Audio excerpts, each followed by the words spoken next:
Welcome to Entreprogrammers Podcast, the podcast for developreneurs, the podcast where you get to be a fly on the wall listening to real conversations of three developers trying to tackle the challenges they face as entrepreneurs. All right, we're live. It flickered for a minute. I wasn't sure if it was going to go. Oh, yeah. I know it took longer. It was getting faster, and now it's getting longer. Supposedly, Google Hangouts is supposed to eventually disappear. Yeah, I don't know. I had a call with a company last week or this week, and they were using Google Hangouts. It was like meet.hangouts or meet.hangouts.google or something anyway. Oh. But anyway, yeah. So they have to give us some way to be able to do a live stream if they get rid of Google Hangouts where we can have multiple people. So we'll figure it out if we have that issue. So yeah, well, they have the streaming API up, so you can use other apps to do it. The only problem is getting multiple people on. I don't know how that works. Yeah, but there's got to be some solution out there, I'm sure. Well, one thing that I've been playing with, and I think I'm going to go full bore on it. We've done the last 2 Ruby Rogues episodes using this system, and it's zoom.us, and then you can actually put in streaming, like a streaming URL. Oh, yeah. Zoom is great. Okay, yeah. So we could do that. Anyway, so that'll be nice. People would just have to join in, but then we could have the chat in the same window as the call, which would be nice. So if people are watching live, we could catch those comments and stuff. Nice. Okay. Yeah, that'd be cool. That'd be cool. Yeah, because we can still do it now. I mean, if you jump over, sometimes people are on the live, but they if you go to the actual episode, there's Yeah. The one that I've actually been playing with is repurpose.io. And so what I've done is I've set it up so it streams to Facebook, and then Repurpose picks it up from Facebook and streams it to YouTube. Oh, okay, nice. So yeah, I need to set up my live streaming for the Bulldog Mindset stuff to go to both of those. So yeah, that's my plan. And I'm probably going to start. Probably not next week, but the week after, I'm probably going to start the DevRev podcast. So we'll get that going. I need to get a a live streaming plan, schedule, once a week or something to do a live stream. Yeah, that's something that I want to do too. I just basically want to block out a couple hours Monday morning. Yeah. And then just sit down and do all of the DevRev for the week. So 10-minute shows, just do 5 or 6 of those. Yep. And then that way they can trickle out on the RSS feed. But in the meantime, if people want it all, it'll all be on YouTube early. Yep. And so I think I can drive some YouTube audience that way. And then I can also drive some of those folks back to the RSS feed if they want it on their phone. But yeah, we'll see how that goes. I should avoid talking about this, but last week I said that I was going to have 2 affiliate offers on Drip set up and ready to go, and I kind of got stuck going down the rabbit hole. Of course, I was so here's my bullshit excuse. Okay. So I was sick Monday, Tuesday, and most of Wednesday. I basically just slept. I was in bed. I had this awful cold. Okay. And so, and when I was awake, I was like, I need to do something that I could just kind of do with my eyes closed. Yeah. And that turned out to be working on the book that you all told me not to spend any time on. So anyway, but it was something that I could feel like I was getting something done while I was in bed. Yeah. So anyway, it's funny because on the rough draft now I have a chapter and a half left to write. So that's a good thing, but anyway. So I started working on the email setup yesterday and today. And anyway, I wound up going down the rabbit hole because I realized that people can't sign up to get email updates for the newest shows. Right. And that was one of the primary ways that I was getting people onto the mailing list. So I needed to get that done. I also want to offer a couple of email courses, like just 1 or 2 week email courses to get people on the list. Right. And I feel like that is worth punting a little bit on some of the other stuff to get done, because then I can build that up while I get some of the other pieces together. So anyway, but yeah, so I've been actually working on infrastructure stuff in Drip as opposed to getting those emails out. But I have a much better idea of what I want to do at this point. And essentially my plan is I'm going to set up automation in Drip that when people join the list, obviously first off, they're going to get like the welcome email and whatever it is that they signed up for. So if it's an email course, they're going to go through the email course first. Right. But then they're going to get I'm going to have my first week of emails basically going to be like, look, I'm committed to developer freedom. And these are the areas that I'm kind of working the movement on, for the revolution. And, and so basically solicit some feedback, so which of these areas are you struggling with? What do you need help with? Here's some content that I've put out about these kinds of things and that sort of thing, just to kind of give people an introduction to what I'm really about. And then after that, it's going to alternate basically between like a product pitch. Okay. And so it'll be, the week-long campaign. Hey, are you interested? I'll probably do something with Mandy's courses. I really want to pitch your 10 steps to learn anything and some of your stuff. But I need to figure out the affiliate deal there. And then the other, and so I'll do basically just a straight up product. Hey, this will help you. And then the next week it's going to be, hey, we have a new show about Vue or Elixir or React, or you're not subscribed to Ruby Roads, or whatever. And so it'll kind of walk them through that. And in there, it's basically going to be hey, here are some episodes we think you might like. And if you don't know Ruby and you're interested in learning it, then here's an affiliate link to a course. And it might be Pluralsight, or it might be something else. Because Pluralsight has Vue, React, and Angular content already in there. Right. And so if I don't have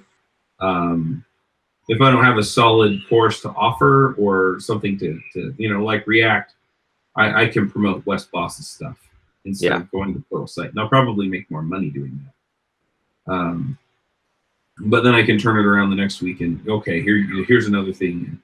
And that way I can just work those through. And so it'll either be, hey, look, here's a technology and a product that I think will help you enhance your career, or here's a show, and here's how you basically start getting it, and here's a course for you to actually start learning how to do it.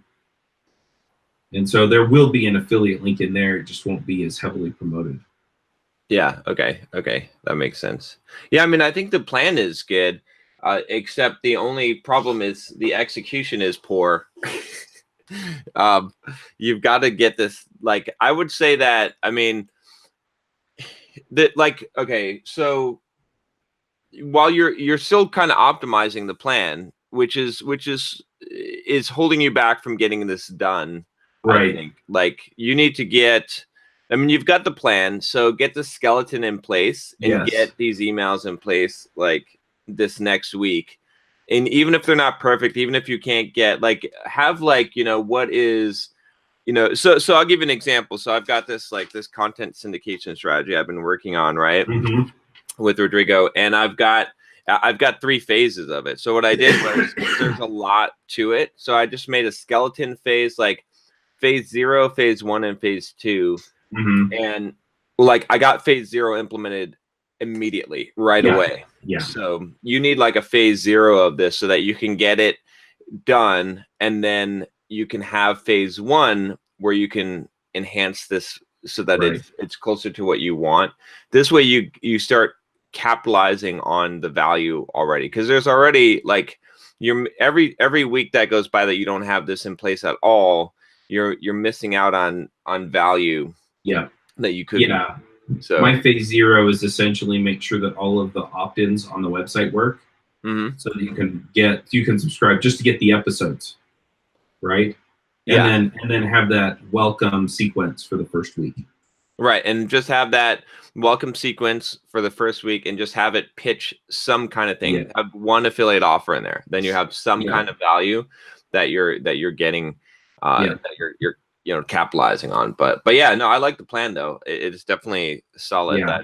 That's a good way to go, and you're mixing in the pitches in there with the content, and yeah, you should see some value from that for sure. Yeah. So the plan is essentially just get that done, and then the next step is get at least one, or basically to get 2 affiliate offers and invite emails to the newer shows, Yeah. so that I can start building those audiences, and then kind of growing from there. But I'm also going to start sprinkling in my own stuff as well, right? So I've got Michelle working on. So how do I put it? So Manning, they keep reaching out to me whenever they have a new author write a book or course or anything like that for topics related to the shows. And I've told them no on a few of them. I've told them yes on a few of them, and I've told them later on a few of them. Yeah. But when they send me review copies, they usually send like 4 or 5 extras that I can give to my listeners. Oh, and yeah. So what I'm going to start doing there is I'm going to start running contests like what Josh did initially to build his list. Yeah. And then I'm just going to give away those copies there. And so if they want to promote it and, and get the credit for that and do all that kind of stuff, then, awesome. Yeah, no, that's good. But I'm having Michelle set all that up, so I don't have to do it. Yeah. Yeah. Yeah, I never I get a lot of pitches for reviewing books, and I'm like, my answer is like, are you going to pay me for the time? Because yeah. So for me, it's okay. This is a topic that we've wanted to get on for a while. Yeah. And we have the credibility of coming out up front and saying, this is the guy that wrote the book on whatever it is. Right. Yeah. And so it's content with a little bit of social proof, and so that works nicely for me with the podcast. Yeah. But yeah, when they email and they're like, hey, do you want to review this book? I'm always like, you can send me a copy if you really want, but I probably won't read it. Exactly. Yeah. Yep. Well, if you could just look through it. Look, I'm super busy. If I get around to, I really ought to learn the thing that's in the book, then I'll probably crack it open. Right. But yeah. So that's kind of the upfront promotional part of things. And then I also hired a developer to work on Podwrench. Oh, good. That's good. So, that should help you get that thing going. Yeah, he's like, can I start doing things this way? And I'm like, yeah, I can see the benefit to that. Sure. So, and so we're just kind of getting things going. I'm going to be pairing with him for a couple hours this afternoon. And then he's basically, I think I'm paying him for 10 hours a week. Okay. And he's in Argentina. I've worked with him before. So anyway, I'm pretty excited to get this thing rolling. Anyway, so once he gets in, kind of starts solving some of the infrastructure issues that I've been ignoring. Like I just work around him. I don't even think about him anymore. Yeah. And so he's been setting it up and going, this is broken. I'm like, oh yeah, fix that. So that's been nice to get kind of another pair of eyes on it and having him go, this is wrong. But I think this next week we're going to wind up doing a bit of cleanup on the code, and then we can really start just running ahead with some of these features. Nice. Yeah, that's good. Yeah, that's I'm excited about that. That I think, like I said, I think that's your the two things for you is that's going to move the needle more than anything is getting this pod wrench, getting this, and then adding more podcasts, getting that, those are big. And if I had to give a third, it'd be to get a salesperson on there. But yeah, I'm working on that. Yeah. That's turned out to be a little trickier. Just because most of the people so I emailed like every person I know that does sales. Yeah. And I was like, do you know anybody? And most of them are like, well, I don't know anybody who's done that kind of sales specifically. Yeah. And I'm just, I'm kind of torn on that one as far as whether or not I should just say, look, well, I just need somebody qualified to, talk about the benefits of sponsoring a podcast. They don't have to be an expert in podcasting.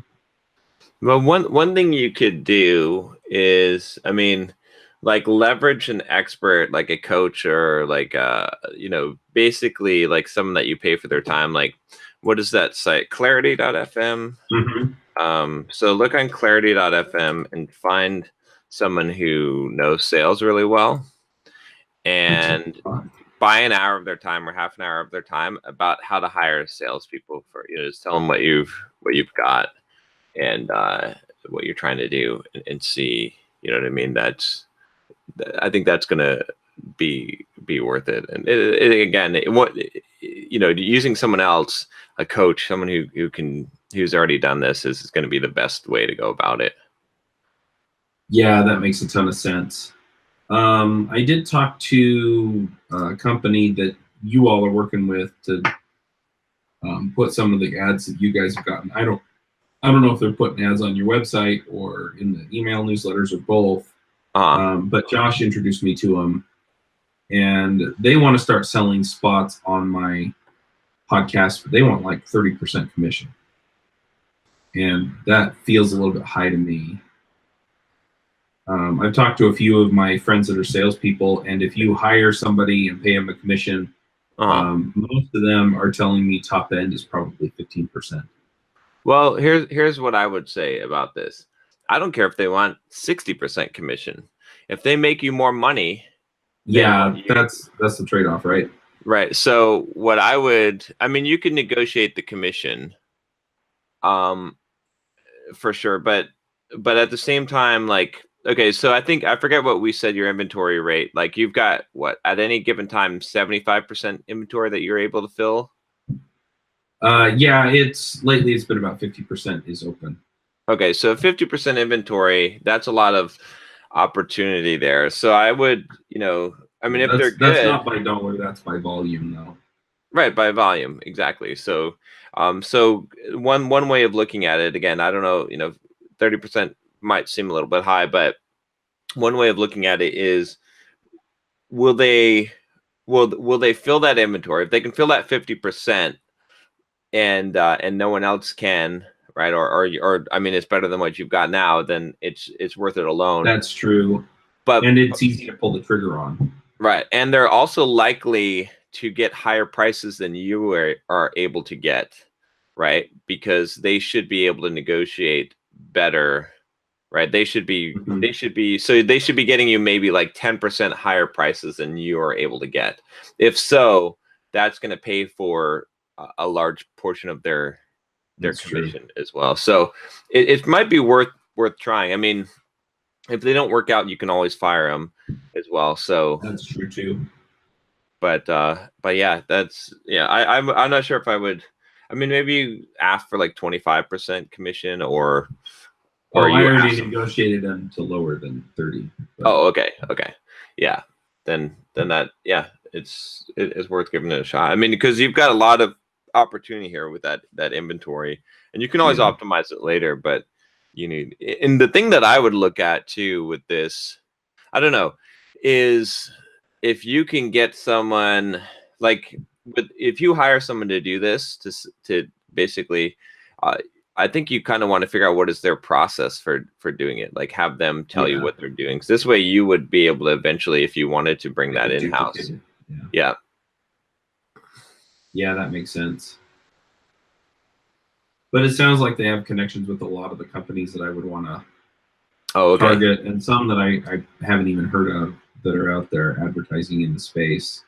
Yeah. So yeah, it might be worth it. The other thing is if those companies get hooked on my traffic, Yeah. and then I go away, they may come approach me directly. Yep. Yep. Cool. So yeah. Anyway, I also reached out to a bunch of past sponsors and basically said, look, you can have anything you want through the end of the year at 50%, Yeah. for any of the open space. And I've had a few come back. It's been funny though, because I thought, oh, well, they'll just pick up everything. And some of them have picked up like 3 episodes. We'll see how this goes. I'm like, okay. So, but yeah, if you can get someone selling for you, I think that'll be good. So yeah, the thing is that the main things that were really holding me up at this point were some of the production things, which I've been able to successfully hand off to Michelle in a lot of cases. Not everything, but a lot of things. The development on Podwrench, which I've now hired somebody to help work on, and so I'll probably wind up putting my own time into that just to get it done. So that it takes a whole bunch of load off of Michelle, and then we can work on some other things that I want to do. But yeah, and then the sales. And so if I can keep my current crop of sponsors happy, right? Because the people I found, I'm not paying any commission on. Yeah. And then I can hand off finding new sponsors, to some degree at least, to these folks, so that they can fill anything that I can't. Then I'm probably in a good place to where I can start really digging in, get Podwrench finished, get the processes for a lot of the production stuff done, and then really just knuckle down and get some of these other things out of the way so that I can just take off. Yeah. Yep. And then in the meantime, if I wind up hiring, because going with them doesn't mean I can't hire an internal salesperson. And so if they want to take on, some of the internal stuff, if they want to go find people too, then I can use them to start building out my own sales team if that's the direction I decide to go. Yeah, no, that makes sense for sure. Yeah. But yeah, I've had a lot of time laying in bed being sick to try and think about this stuff. So, but yeah, that's kind of where I've been lately. This week has been really interesting just to kind of reboot a lot of the mental thinking on this stuff and just be like, look, I got to get this stuff figured out now. Yep. So how's Bulldog Mindset going for you? Good. I still been kicking ass. Been every morning, just like waking up at 6:15 and hitting it hard, doing like 8 Pomodoro to 10 Pomodoro a day. So yeah, it feels good. I'm getting a ton of shit done. I got like today or this week, I got basically I got videos. I did all the videos like on Monday. So I got all like, cause I'm doing 2 videos a day now again. And then I got simple programmer videos done as well. A couple of those. And what else did I put out there? Like I got, I'm doing, so the website, I've got a designer working on it. The guy that designed the logo. So bulldogmindset.com. It's still a bit of a mess, but he's got the basic design in there. So I'm waiting to hear back from him for him to finish this, but I think it's going to be cool. And then I've got Instagram going where I've got little snippets that are going out pretty much every day. So that's almost in place now. Instagram is getting up there, almost 1,000 followers on there. And then what else did I get done? Let me see what else was on here. So yeah, I've got the thing, another designer working on the little things for the YouTube membership. So that's pretty cool.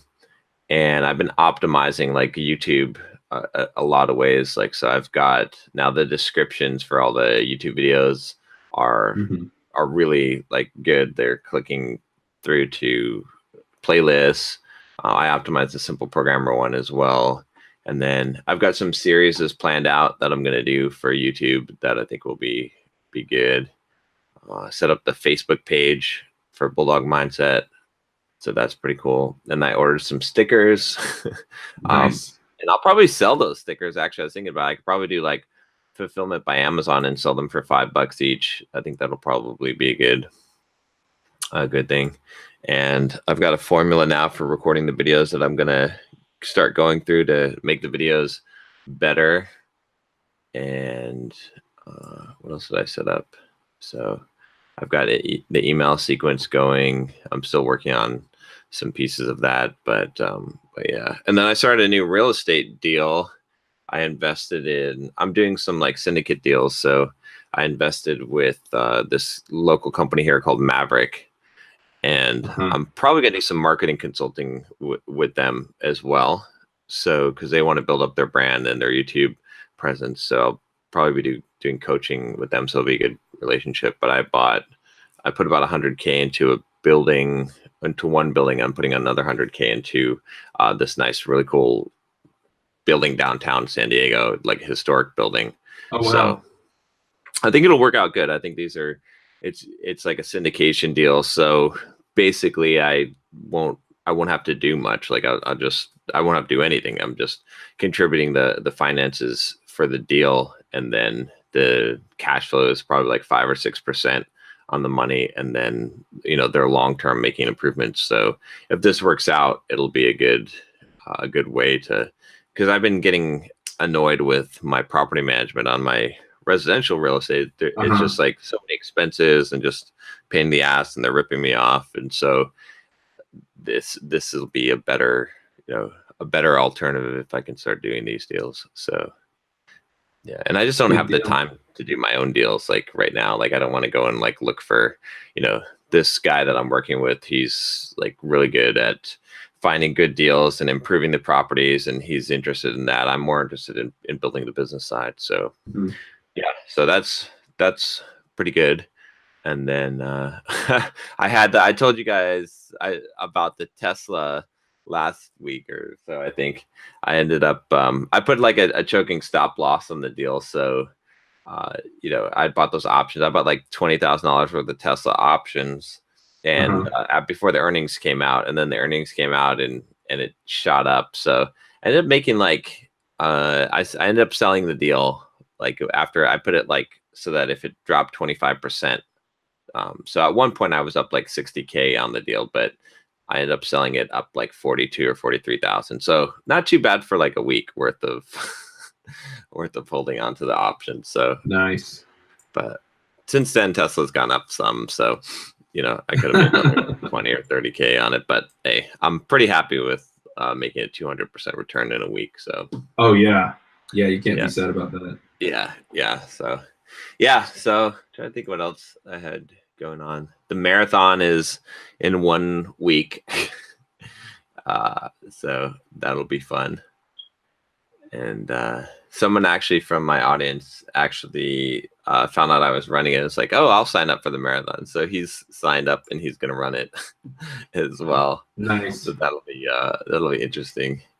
But I've been training. I hired a coach for the marathon, for the next marathon actually, but he started coaching me for this one. So I decided like I went through also, and I came up with like I tried to like at least once a year go through kind of like an assessment of myself and like who do I want to become. And so I went through that. So you take the Bulldog quiz. Yeah, the quiz is working good. Gosh, that thing is like I'm getting like 50% opt-in rates on this. And I took it. It didn't tell me I was a Chihuahua or anything. It just gave me a number. Oh, good. Did you get the email that explains the results, the numbers? Let me look. It should have sent you one. Let's see. Oh, here we go. Quiz meaning. So I'm a Bulldog. Okay, congrats. You call yourself a Bulldog. Yay! All right. But yeah, so it's like basically more than 50% of people that the pop-up comes up to take the Bulldog quiz, take it. So nice. That's pretty good. And a majority of them complete it, like 90% complete it. So it's super, super effective. I think quizzes are a good way to go. But I'm kind of tempted to do that on dev chat and basically, you know, ask them questions like, you know, do you write tests for your software? Do you have a, you know, do you have a CI pipeline and things like that? Just kind of a developer freedom quiz. Yeah, there's so if you look up Joel test for software developers, I did something very similar and it was really popular for a while. Yeah, the Joel test updated for programmers. So this was a really popular, I should have turned that into a quiz, but yeah, similar. Oh yeah, on Simple Program. Yeah. So, but yeah, so I came up with a bunch of things, but one of the things I had, like, I basically came up with like the vision of what I wanted to, like, you know, changes I want to make. And one of them was to utilize coaches for everything that I want to improve at. I found that that's a weakness of mine, is that I need to start just utilizing coaches more. Cause like I hired the running coach and I realized it's like, I think I'm paying like $130 a month for this running coach, and he's making all my workouts. Mm-hmm. And he's monitoring my progress, and he's like, and he knows, and instead of me trying, like I research, I know a lot about like, and I can figure this stuff out, but he just does it, right? Like, so right, it's well worth that.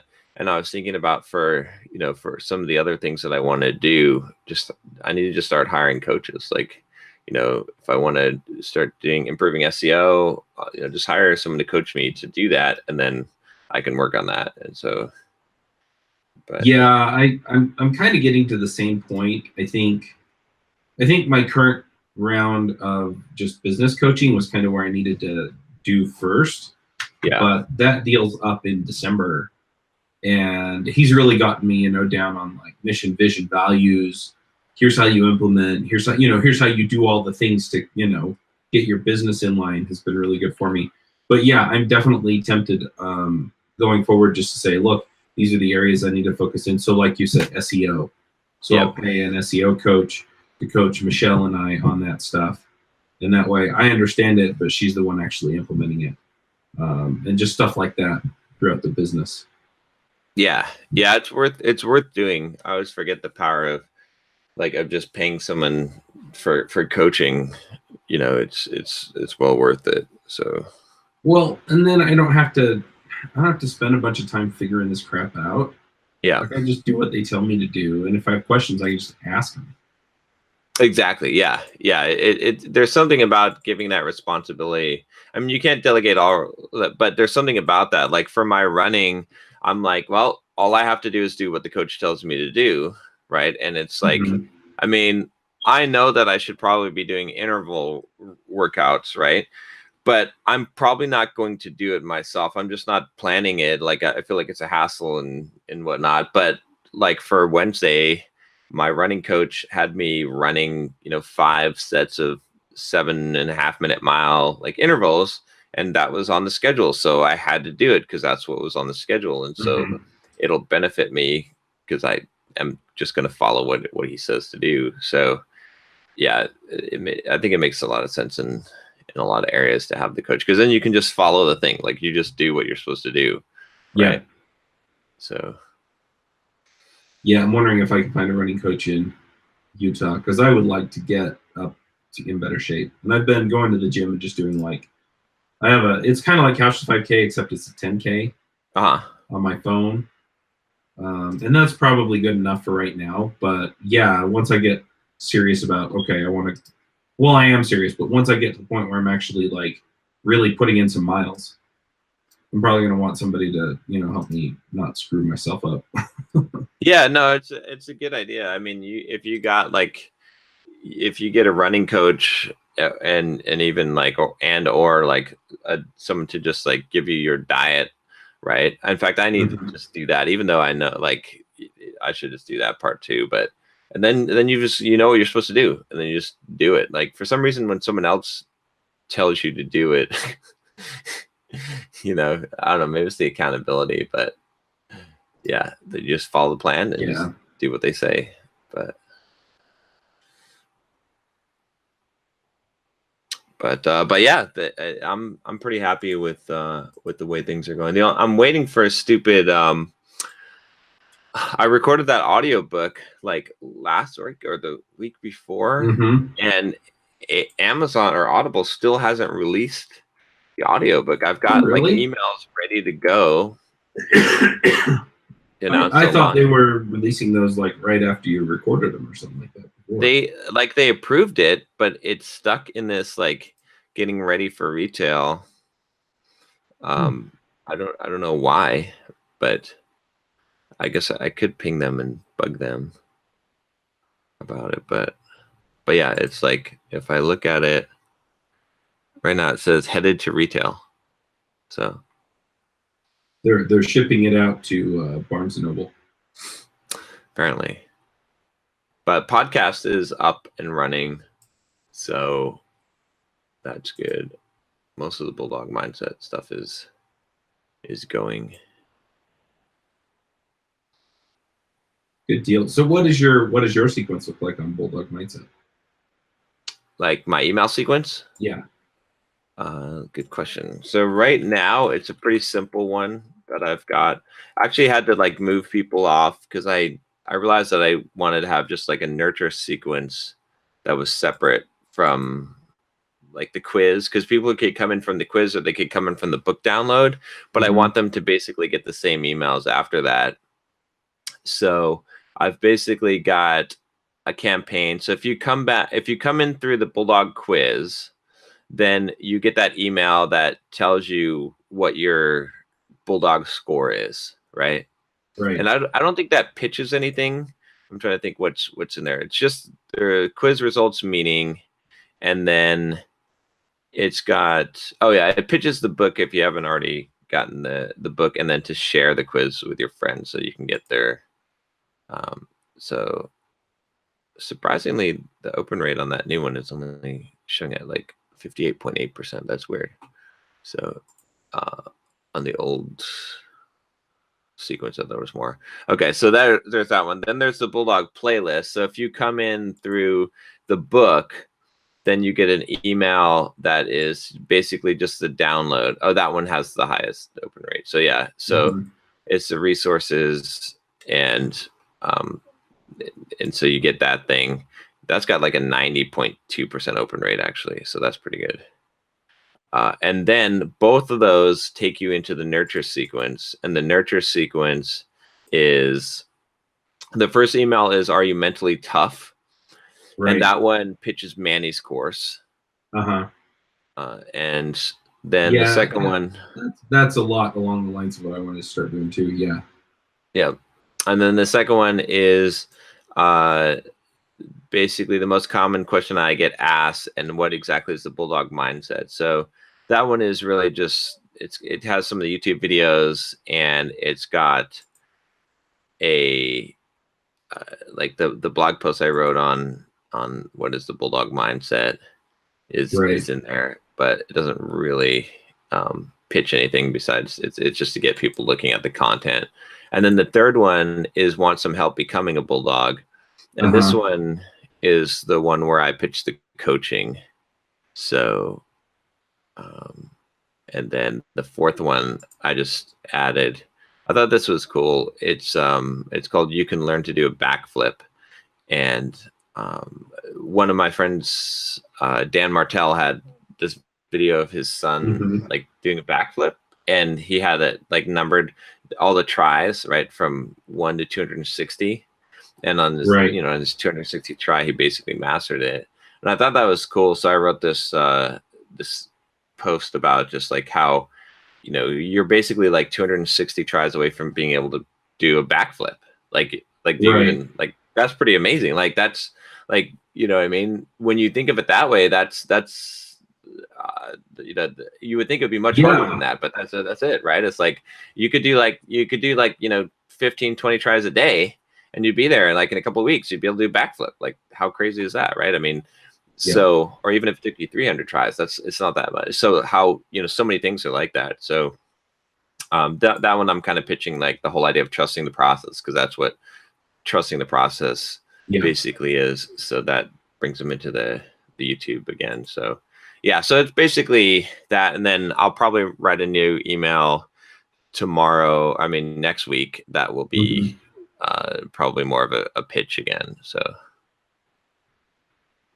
sounds good. So are you just writing these 1 week at a time? yeah, I'm basically just trying to do like one a week and add it to the sequence.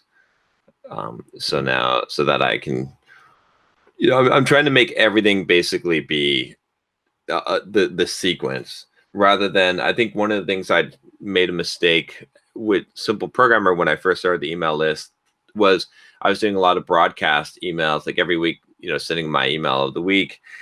And it's better to, like, you can still say those things, you can still do those things, but it's better to just make it a sequence so that you eventually can get to the point where you don't have to write emails every week, where it's just, it just works. And I'll create different funnels and flows. When I'm actually pitching my own product, then I'll obviously have a separate sequence there. But I think that's a better way to do this. And if I get like, a year's worth of content, then that will be sufficient. So, and I can start swapping out emails, like look at the best performing emails, right? And then, get rid of the ones that aren't performing or the ones that are causing unsubscribes or, So. Yeah, that makes a lot of sense to me, especially from the standpoint of, Bulldog Mindset is evergreen, mostly. Same thing with like developer freedom. Yeah. Some of the specific tools might change, but a lot of the other techniques and ideas don't. So. We had some pretty good success in the last week. Had quite a few sales of Manny's courses and some upsells on there, so not too bad. It looks like it's starting to work. I'm getting like around, I think, 10 emails a day, 10 subscribers a day. Actually, more like, looks like 10 to 14, like around there. So that's good. That's good progress for it. Yeah, I'm looking forward to basically having some of that same stuff working for me. But yeah. So people are actually buying Manny's Mental Toughness course from your Bulldog Mindset? Yeah. How much crossover have you gotten between that and Simple Programmer? Like, as far as the audience? Yeah. I mean, it's pretty big crossover right now because a lot of people are from the YouTube channel, right? So yeah. And the YouTube channel was originally the Simple Programmer YouTube channel. So there's definitely a big amount of crossover there. But since I've rebranded it earlier this year, there's a lot of new audience that has nothing to do with programming. So do you feel like you should have created a new channel for Bulldog Mindset instead of co-opting the Simple Programmer one? Now that I've created a new Simple Programmer channel, yeah, I'm thinking so. It's because still a lot of people come in from the programming related videos. Right. I mean, it sucks to start over with trying to build a new audience on YouTube, but I don't know. It's, yeah, but then I'm like, yeah, I wish some of those older videos were on the other channel, on the Simple Programmer channel. So, yeah, it's too late now. It's yeah, it is. I couldn't swap it again. It'd be too hard to do. Like, I mean, I guess I could, but it'd be a pain in the ass to try and do that now. So I'm just gonna go with it, and in 2 or 3 years, it'll sort itself out. Yeah, at this point, it doesn't make any sense. Yeah, to switch it back. But yeah, I was just curious. But yeah, I gotta grow. We gotta grow the Simple Programmer YouTube channel again. I don't even know what that's at right now. It's like, I was surprised that more people didn't come over when I announced it. I think I'm doing a video announcement too, so that'll probably help. But I think Simple Programmer YouTube channel has like 300 and something subscribers. Yeah, I mean, you could definitely get on and just be like, hey, this is now Bulldog Mindset. Go over here for all the new programming stuff. Yeah, which I did on the community tab, but I recorded a video this week about it too. So, and we should probably send out an email. I should probably put that on my send email about YouTube.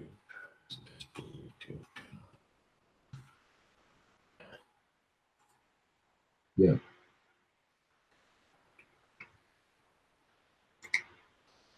But yeah, there's a lot to get going to get the new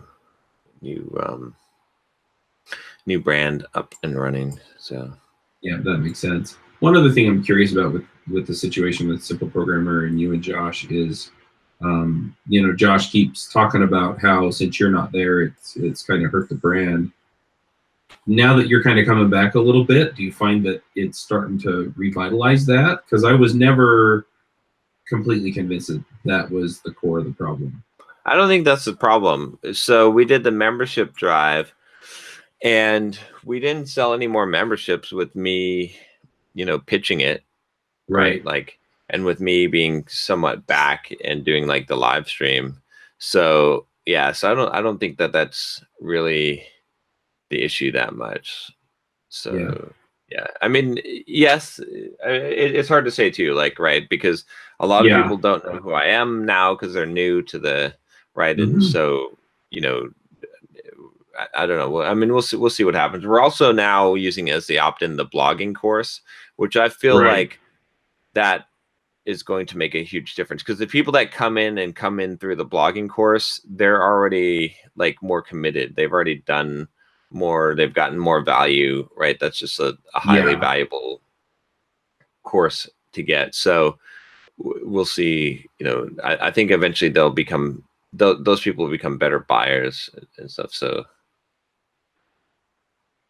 no, that makes sense. I'm curious, if you're seeing any kind of, throughput because you're back. Yeah, it doesn't seem to make that much of a difference, which is good, I guess. So. I want to get. It means that less of it's on you, right? Yeah, right. Which it should be. I mean, yeah. So I want to get what I want to do is like, I want to get more people like in the community, definitely on the YouTube channel. I've already got some volunteers, so I got to get that going, and we can get videos out from them, and then what I want to do, like I'm trying to finish up. I still got a bunch of Bulldog Mindset stuff that I'm working on right now, and I'll still be, obviously running that brand, but I'm going to have it mostly on autopilot pretty soon here once I get a majority of the stuff going, so I can just build up the audience for a while before I build a course. But when I work on Simple Programmer stuff, I'm going to be looking for high value stuff that I can work on and sort of snipe out. Like there's a lot of opportunities still. I think we can definitely increase the traffic by a huge amount by doing some good SEO. And then there's like opportunity for opt-in for sure. Like we've got our most popular post right now is that 50 programming interview questions, and it gets, like 1,500 page views a day. And so I need crazy. I need to just have all I have to do, if I go in there and I make a content upgrade or downgrade for it, where it's like download this PDF to get the 50 programming interview questions, or to get 25 additional, probably that's even better, 25 additional programming interview questions, or 10 additional, whatever it is. I bet I can get like a 5 to 10% opt-in rate. And if I get that, I mean, I can double our email list, right, just by that one thing. So I'm going to look at a bunch of like small little things that I can do that will greatly increase our leverage. So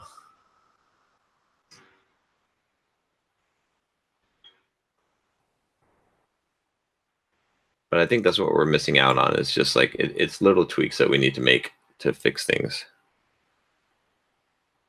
No, that makes sense. Yeah. How do I put it? You're basically optimizing what's working for you. Yeah. Yeah, I need to do some of that. I need to go back through and see which podcast episodes are generating the most traffic, and then go in and double down on some of that too. Yeah. The real trick is that anything that's fairly recent within the last month or so is going to have high download numbers because it was just released. And so I'll have to go back previous to that, but it should still be interesting to see, what's still bringing traction in. And then I could probably do that as an opt-in, right? So it just pops up on the Ruby Rogues page, see what our most popular episodes are now or something. Exactly. Yeah.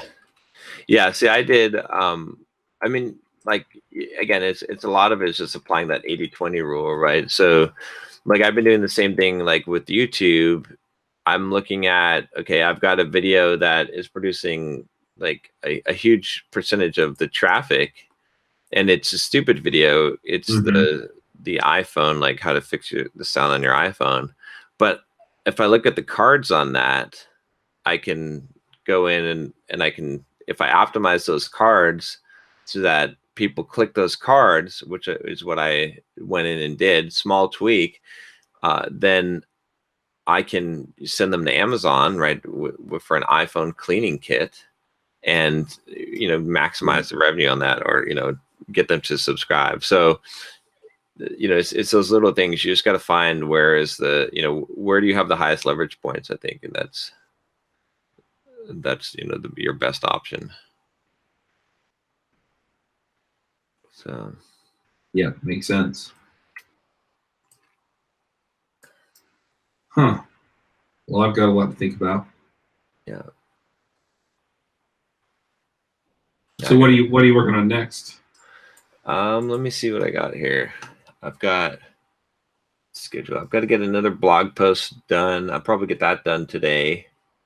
And then how do you schedule that kind of thing?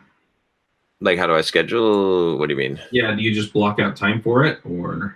Yeah, I just figure it'll be like 3 Pomodori to do, and I've already got like a list of blog topics that I did as a different task, so I know what to write on, and so I'll be doing that, just like 3 Pomodori worth of time. I just got that scheduled into my weekly plan, and then I actually had to push a few things this week because some things took longer. And then I've got that Upwork job for the pixel artist doing the emojis for the membership thing. I got to follow up with him. And then what else did I get here? I'm wondering if I think I'm going to do the clarity.fm, but I wonder if I dare go on Odesk or Upwork for salespeople. Yeah, I don't know if I would. Like, I would talk to someone that can. I mean, show notes is a different story, and I can just say, look, here's the template, go for it. Yeah, definitely. But yeah, I'm trying to think what else I got. So what did you hire a pixel artist for? Emojis? I don't know if I follow that. Yeah, so with YouTube, you can have membership, right? And so if you like to do the membership, you need to have like badges that you offer people, and then like custom emojis for live chat. And so I wanted to have it look really cool, so I hired like a pixel artist on Upwork to do that. So it'll actually, I got a bunch of messages from him, but he's making like some really cool custom graphic stuff, and I figured like kind of pixel art would fit with my audience quite a bit. Plus, I like it, so right. But yeah, that's going on. I'm going to promote this. I'm going to create a video to promote. I've been working with I'm going to be doing a lot of affiliate deals on YouTube while I'm growing my audience, because I'm not going to launch to the email list until it's big enough. So I've got like one called Splash. It's a refinancing, like to refinance your student loans. So I'll be pitching that. I think that one will do well. I think there's a lot of people with student loans, especially programmers, that are still in my audience. I'm going to embed videos on. I need to embed videos on the Simple Programmer site to autoplay on YouTube. This is something that Ben was doing, a friend of mine that runs this site called Teslanomics. And I thought that was pretty smart, because if you put a YouTube video on your page, right, and it autoplays, it counts as a view. Oh, And really? so, yeah, so he autoplays it with the sound off. Makes a lot of sense. Interesting. Yeah. Right? At least I think it counts as a view. So that's kind of cool. So every time that someone loads one of his web pages, he's getting views on his video, essentially. And long duration views because it's playing in the background without the sound. So I'm assuming this works. It's worth a try. So I'll chart it, but. And then what else I got? I got set up Twitter account and LinkedIn account for Bulldog Mindset. I've got it somewhat set up, but I need to like finish those up. I've got the designer working on building all the banners for that. And then next week, I'm going to sign up for 99 Design affiliate program for Bulldog Mindset and promote 99 Design since I've been using them so much. And then, I think there's a few. I've got the Amazon influencer page set up. Do you know about this program, the Amazon influencer? I've heard about it. You should sign up if you haven't. My link, if you go to bulldogmindset.com/Amazon, I think that's it. You can see what I've set up. It's pretty cool. Yeah, that's it. So is it not the same as the affiliate program? It's part of the affiliate program, but you can make lists of stuff of your product recommendations. So interesting. So I could do like, here's a podcasting package I recommend or something. Yeah. Take a look at mine. Go to bulldogmindset.com/Amazon. And anything that anyone buys on there is Amazon affiliate for my.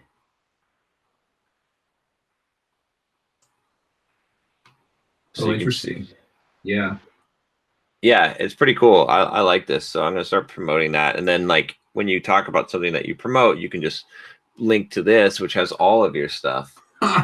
What's really interesting is because people are asking me all the time, like, what are the picks from the shows? Yeah. And so, literally anything that's being sold on Amazon. Right, exactly. Yeah, and you can just put the picks on there. So, yeah. So I think that's pretty cool. So I'm going to start promoting that on my YouTube channel. That's part of the plan there. And then I've got a bunch of stuff I'm doing with investing, with the property stuff. I'm still working on that. But I got a JV request from Dan Locke, his group. So that I'm probably going to do with them. That'll be cool. That's a pretty good opportunity. They say they don't do any JVs that are like under 100K. So pretty good earning opportunity there. Yeah, so that's it. And then once I get like all of this, I'm still waiting on holding pattern on some of these things, but I'm going to start working on the Bulldog like shirt. I feel like I can really merchandise this kind of stuff. So like a hoodie and a shirt. I'm probably going to set up a Pinterest account for Bulldog Mindset. I'm probably going to actually hire a coach for Pinterest, like an expert, to get someone to like basically help me set that up. Yeah. But yeah. Cool. Well, I'll be interested to see what you figure out. Yeah, and same thing with like Facebook page. I'm going to hire a coach to figure out the growth strategy for that. So, yeah. Nice. What about you? What's your next plan? I mean, we talked about most of it. It's just getting email stuff together. I feel like I really just need to take care of that. I need to make sure that everything else stays on track. So the pod wrench development and the production for the shows and things like that. So I need to keep all that stuff in line. But yeah, getting email stuff together, getting pod wrench as far ahead as fast as I can. I'm probably at some point going to just sit down and finish this rough draft because I'm a chapter and a half to 2 chapters away. And that way I can start going back and, when I have the time, just, do the editing, because that for me is not as mentally taxing. And so sometimes I can't look at, the copywriting or some of these other things that take more out of me. And so it's like, oh, you know what? I'm going to go grind on this and get it done. Sometimes I grind on that stuff anyway, but if I feel like it's detrimental to do so, then I won't. Right. Yeah. So, No, that's called good procrastination. yeah. Where you procrastinate by doing something productive. So that's good. Yeah. But Yeah. but don't forget the big rocks theory though too. So Yep. And I just requested a call on Clarity, so we'll see how that works out. Cool. All right. Yeah. Yeah. I'm excited to hear how that works out. So yeah, but if I can get somebody that can come in and say, look, here are a few ideas for upping your game on your own sales, and then here's what you need to start doing in order to hire a salesperson. Yeah. I mean, that's super powerful for me. That gets me a long way. Yeah, it makes sense. Like I said, I'm going to, in fact, here I'll make this my thought for the day since we're at the thought time, which is use coaches. Right. I'm making a commitment for this next year for me to, I'm already thinking about next year, but from now on to start utilizing coaches more. And not because like I can't figure this shit out myself. I think I've been resistant to get coaches because I want to have my own special flavor or way of doing things, which you can have later, but coaches accelerate your development so much faster. And so I've been resistant to hire coaches. I don't know why, even though I coach people and help them.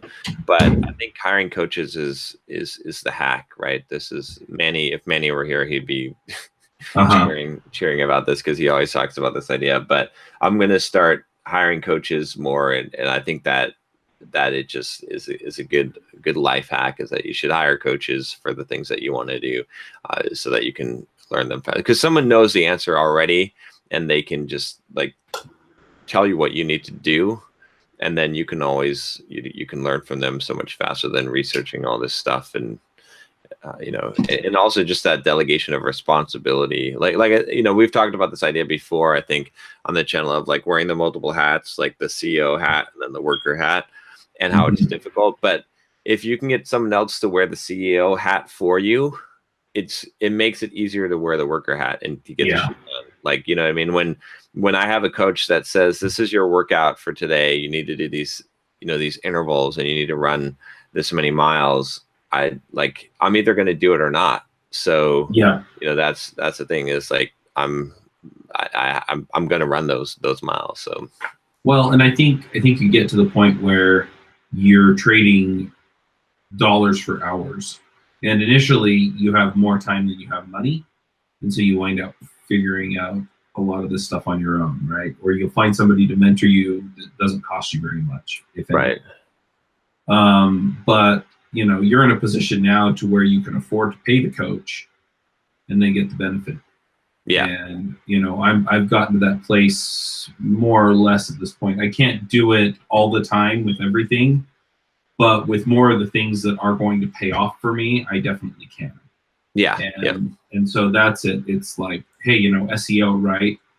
If I can, up my traffic by X amount, then I can, then it's worth paying the money to have the coaching, and I'll make it back down the line.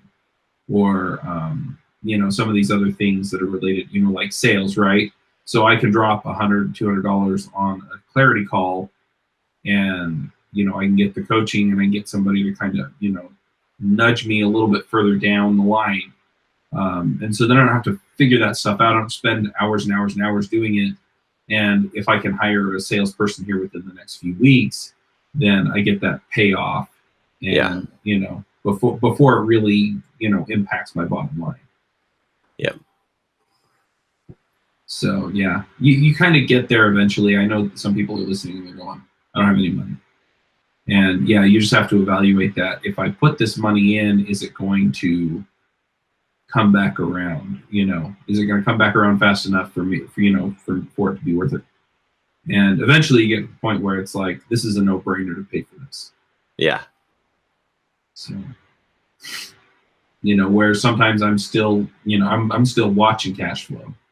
And so I can't get coached on everything, but I can definitely get coached on the things that are going to make a huge impact.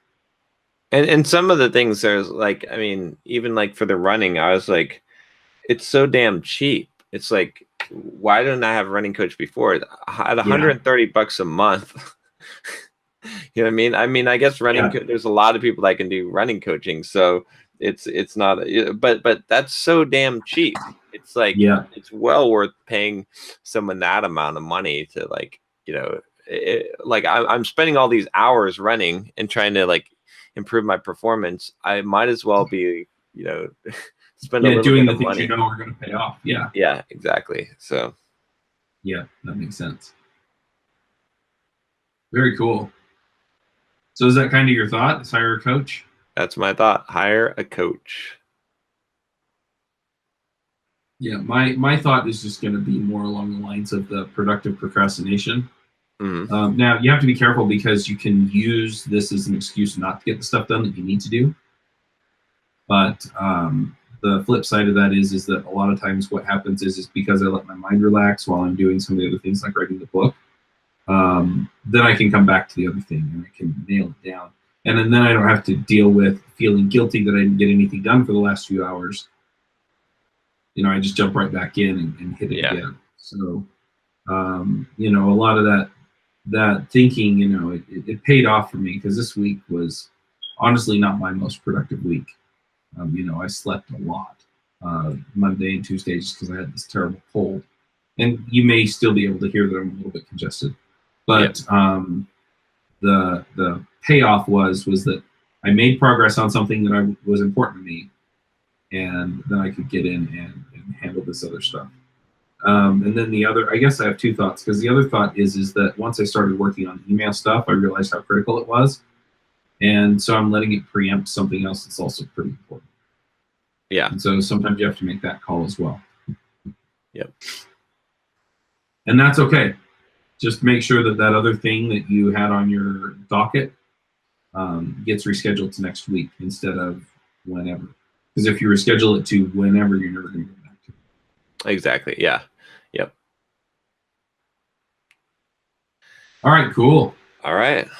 Well, let's kick some ass this next week. Heck yeah. All right. All right. And you got to get emails.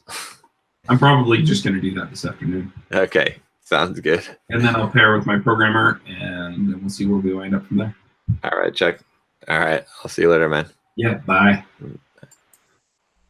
Wanna start a business, but you just know how to code. Listen to John, Josh, and Derek as we figure it out. We are the Entre Programmers, and we'll teach you straight up to be developers.